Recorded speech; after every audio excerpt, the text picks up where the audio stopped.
You're listening to Historical Perspectives with Mr. Malt. Learn about life by looking at our history. Teachers, for more information about historical perspectives, search Mr. Malt's Marketplace on Teachers Pay Teachers or at mrmaltmarketplace.com. Happy learning!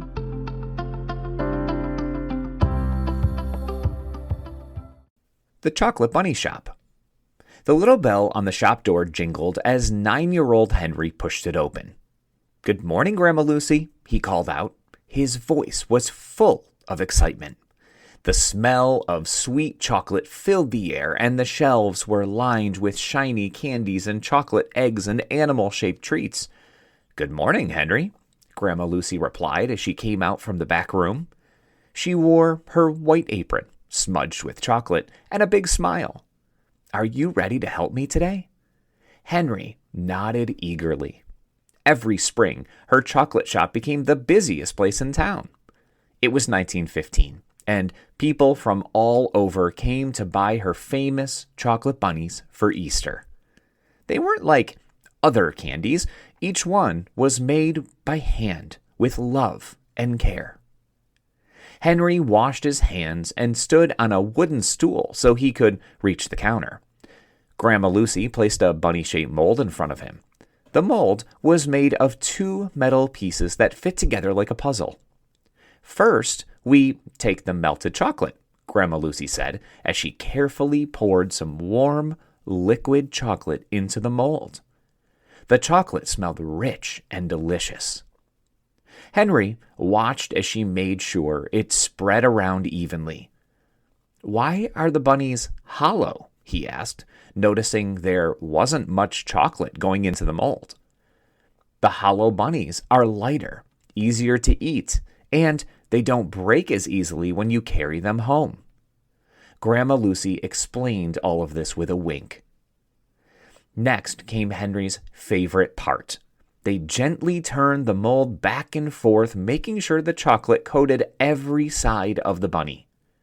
Grandma Lucy handed the mold to Henry, and he giggled as he carefully flipped it over and back, spreading the chocolate like a pro.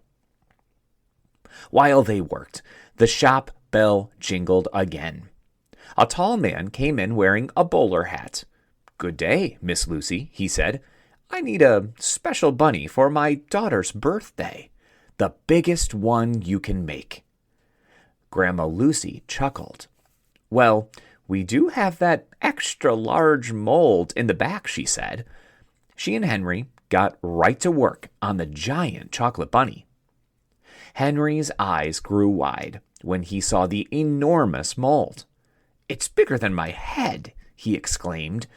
Pouring and spreading the chocolate took twice as long, but Henry didn't mind.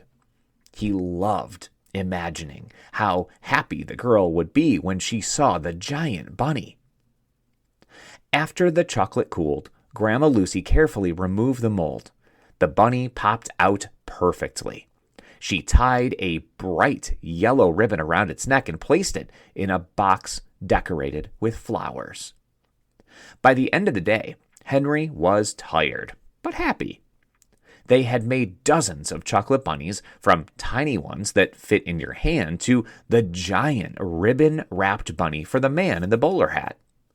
"You did a wonderful job today, Henry," Grandma Lucy said as she wiped chocolate smudges off his cheek. "Do you know why I love making these chocolate bunnies?" "Why?" Henry asked, curious. "Because it makes people smile," Grandma Lucy said. "When they hold a bunny or bite into its chocolatiers, they feel special, even for just a moment.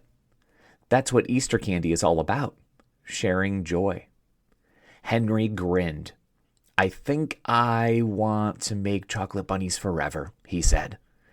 Grandma Lucy laughed and gave him a big hug. "Well, my little bunny maker, I'd say you're off to a great start." The bell jingled as another customer walked in. "Now, Henry," Grandma Lucy said with a twinkle in her eye, "back to work."